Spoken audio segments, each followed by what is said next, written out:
Hello बच्चों, new light institute के YouTube channel पर आप सभी का स्वागत है। बच्चों, आज की वीडियो बहुत ही ज़्यादा इंपॉर्टेंट है और खासकर हमारे उन बच्चों के लिए जिन्होंने नीट 2020 में सफलता प्राप्त करी है, क्योंकि आज मैं आपको बताने वाला हूं उत्तर प्रदेश नीट काउंसलिंग 2020 के बारे में। ईजी वे में सारी आपको इंफॉर्मेशन देने वाला हूं कि आपको क्या करना है काउंसलिंग के लिए। तो बच्चों, सबसे पहली बात तो यह है कि जो आपकी काउंसलिंग है उसमें टोटल 3 राउंड्स है। टोटल 3 राउंड है और लास्ट राउंड को बोला गया है ओपन राउंड या मॉप अप राउंड। तो 3 राउंड्स में फर्स्ट राउंड में जो सीटें वैकेंट रह जाएंगी, अनऑक्यूपाइड रह जाएंगी, वो सेकंड राउंड के लिए ट्रांसफर हो जाएंगी। और मान लीजिए कि कुछ सीट सेकंड राउंड में भी वैकेंट रह जाती हैं, अनऑक्यूपाइड रह जाती हैं, तो बेटा वो लास्ट राउंड ओपन राउंड और मॉप अप राउंड में ट्रांसफर हो जाएंगी। पहली बात। दूसरी बात कि जो बेटा आपकी काउंसलिंग नीट 2020 की है उसके फर्स्ट राउंड का शेड्यूल 5 नवंबर को रिलीज हो सकता है। तो यहां पर लिखा हुआ है the schedule for NEET Uttar Pradesh counselling 2020 will be likely be released on November 5, यानी 5 नवंबर को रिलीज हो सकता है।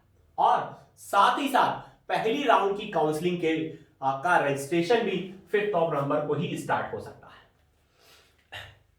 तो ये 3 बातें, आइए आगे और देखते हैं। बच्चों, अब आपके मन में सवाल आएगा कि सर आखिर एज लिमिट की क्राइटेरिया क्या है। तो ऐसे सभी बच्चे जो 17 से लेकर 25 इयर्स के हैं वो काउंसलिंग के लिए एलिजिबल हैं। यहां पर बेहद इंपॉर्टेंट बात, 5 इयर्स का रिलैक्सेशन है एससी कैटेगरी, एसटी कैटेगरी और ओबीएस, नॉन क्रीमी लेयर और पीडब्ल्यूडी कैंडिडेट्स के लिए।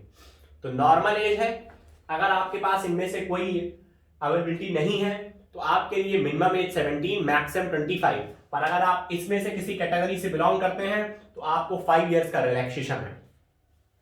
एज लिमिट की बात बढ़ते हैं बच्चों आगे। सबसे पहले तो बच्चों आपको करना है रजिस्ट्रेशन, ऑनलाइन रजिस्ट्रेशन करना है। और ऑनलाइन रजिस्ट्रेशन फीस जो आपकी है वो है ₹2000। और बेहद इंपॉर्टेंट बात कि ये फीस नॉन रिफंडेबल है, यानी किसी भी केस में आपको वापस रिफंड में नहीं मिलेगी। अब जब आप ऑनलाइन रजिस्ट्रेशन कर लें तो बेटा आपको सिक्योरिटी मनी डिपॉजिट करना है और सिक्योरिटी मनी रिफंडेबल है, रिफंड हो जाएगा इन केस आपको कोई कॉलेज अलॉट नहीं होता तो सिक्योरिटी मनी इज रिफंडेबल। अब सिक्योरिटी मनी, आपके मन में सवाल आएगा कि सिक्योरिटी मनी का मोड ऑफ पेमेंट क्या है। तो यहां पर लिखा हुआ है mode of payment, it is paid through a demand draft in favour of director general medical education and training UP, यानी डिमांड ड्राफ्ट बनवाना है आपको। अब सिक्योरिटी मनी देख लेते हैं यूपी एमबीबीएस के लिए। बेटा गवर्नमेंट मेडिकल कॉलेजेस के लिए सिक्योरिटी मनी है 30,000, गवर्नमेंट डेंटल कॉलेजेस के लिए 30,000, यानी गवर्नमेंट मेडिकल और डेंटल कॉलेजेस के लिए सिक्योरिटी मनी आपको 30,000 डिपॉजिट करनी है। Government and private medical colleges अगर आप दोनों ऑप्ट करते हैं तो बेटा उसके लिए 2 लाख, और अगर आप गवर्नमेंट और प्राइवेट डेंटल कॉलेजेस दोनों ऑप्ट करते हैं तो उसके लिए बेटा सिक्योरिटी मनी है 1 लाख। अब बेटा यहां पर ये बात ये है सिक्योरिटी मनी रिफंडेबल है। अभी ये कंफर्म नहीं है कि वो आपकी ट्यूशन फी में एडजस्ट होगी या आपको टोटली आपके अकाउंट में रिफंड हो जाएगी, पर दिस इज रिफंडेबल अमाउंट, ये आपको रिफंड हो जाएगा ना। बेटा इसके बाद सिक्योरिटी मनी जब आप पे करेंगे तो बेटा आपको एक स्लिप मिलेगी। यहां पर देखिए लिखा हुआ after successful registration and deposition of the security money a candidate needs to report at the nodal centre for the verification of documents. तो वो जो आपको स्लिप मिलेगी और साथ में कुछ डॉक्यूमेंट्स कैरी करके आपको अपने नोडल सेंटर पर विजिट करना है। क्या क्या डॉक्यूमेंट्स होंगे? Now this is very important for you, अगर आप चाहें तो बच्चों स्क्रीनशॉट भी ले सकते हैं। Documents required during the verification process of UP NEET 2020 counselling. सबसे पहली चीज, ये डॉक्यूमेंट्स आपको कैरी करने हैं। सबसे पहले तो आपका नीट एडमिट कार्ड 2020, जो आपने नीट एग्जाम दिया था, आपका जो उसका एडमिट कार्ड था वो आपको कैरी करना है। दूसरी चीज, नीट का रैंक कार्ड यानी जो रिजल्ट लाया, क्लास 10 की मार्कशीट, क्लास 12 की मार्कशीट, एक वैलिड आईडी प्रूफ, और वो इनमें से कुछ भी हो सकता है। आपके पास आधार कार्ड हो, पासपोर्ट हो, आपके पास ड्राइविंग लाइसेंस यानी डीएल या पैन कार्ड, इनमें से कोई एक हो सकता है। आप उत्तर प्रदेश के निवासी हैं, इसके लिए domicile certificate of Uttar Pradesh. In case आप रिजर्वेशन का लाभ लेना चाहते हैं तो you have to have caste certificate also.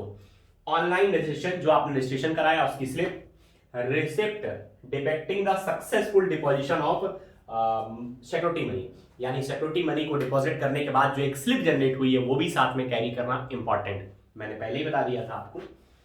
चलिए आगे बढ़ते हैं। अब बच्चों आपके मन में सवाल आएगा, सर आखिर कौन कौन से वो सेंटर्स हैं जो नोडल सेंटर्स होंगे? तो जरा देख लीजिए कौन कौन से सेंटर्स हैं। केजीएमसी लखनऊ, कुल 17 सेंटर्स हैं।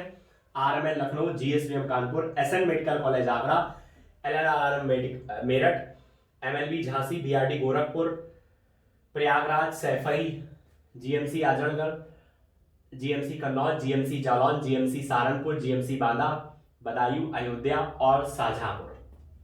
आप चाहें तो इसका स्क्रीनशॉट भी ले सकते हैं बच्चों। अब बेटा कौन कौन से गवर्नमेंट मेडिकल कॉलेजेस हैं, थोड़ा सा अगर आप किसी कॉलेज के बारे में सोच रहे हैं इनमें से तो आप स्क्रीनशॉट ले लें, क्योंकि साथ में ही यहाँ पर नंबर ऑफ सीट्स भी मेंशन है, अवेलेबल सीट्स ही मेंशन है। सबसे ज्यादा सीट्स की अगर बात करें तो वो है केजीएमयू लखनऊ में, और इसमें अवेलेबल सीट्स है बेटा 210। और इसके बाद अगर इसके बाद सीट्स की बात करें तो वो है जीएसवीएम मेडिकल कॉलेज कानपुर में, उसमें 159 सीट्स है। और इसी तरह मेडिकल कॉलेज मेरठ और प्रयागराज के 124 और आगरा के मेडिकल कॉलेज में भी 124 सीटें हैं। कुल मिलाकर बेटा जालौन में भी 85 है और झांसी में 82 है बेटा। तो ये आपके पास सीट्स लिखी हुई हैं। और गवर्नमेंट मेडिकल कॉलेजेस में और भी ये सीट्स लिखी हुई हैं कि अम्बेडकर नगर में एलोपैथिक मेडिकल कॉलेज में 85 सीट्स हैं। इसी तरीके से बेटा आप चाहें तो इनको देख सकते हैं, स्क्रीनशॉट भी ले सकते हैं।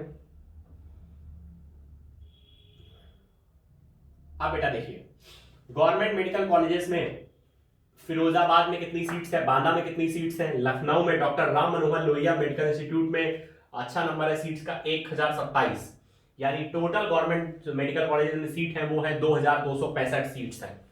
तो आपके पास उत्तर प्रदेश में जितने मेडिकल कॉलेजेस हैं उन सभी वैकेंट सीट्स या अवेलेबल सीट्स का सम है बेटा 2265। अब बेटा इसके बाद बात ही आती है private and minority medical colleges की। तो यहां पर हर प्राइवेट कॉलेज का नाम लिखा हुआ उत्तर प्रदेश के, और साथ ही साथ उनमें अवेलेबल सीट्स भी लिखी हुई हैं। यहीं पर मैं आपको बता दूं ऐसे बहुत सारे नए कॉलेजेस भी हैं जिनको इस बार मान्यता मिली है, तो कॉलेजेस भी बढ़े हैं, और ऑब्वियस बात है अगर कॉलेज बढ़े हैं तो नंबर ऑफ अवेलेबल सीट्स भी बढ़ी हैं। तो बेटा ये सभी कॉलेजेस उनके सिटी और अवेलेबल सीट्स लिखी हुई हैं, तो आप चाहें तो स्क्रीनशॉट ले सकते हैं। ये बेटा private and minority medical colleges बहुत सारे लिखे हुए हैं आपके लिए। अब देखिए गवर्नमेंट मेडिकल कॉलेजेस में अवेलेबल सीट्स थी 2265। Total private and minority medical colleges में जो सीट्स अवेलेबल हैं 3300 हैं।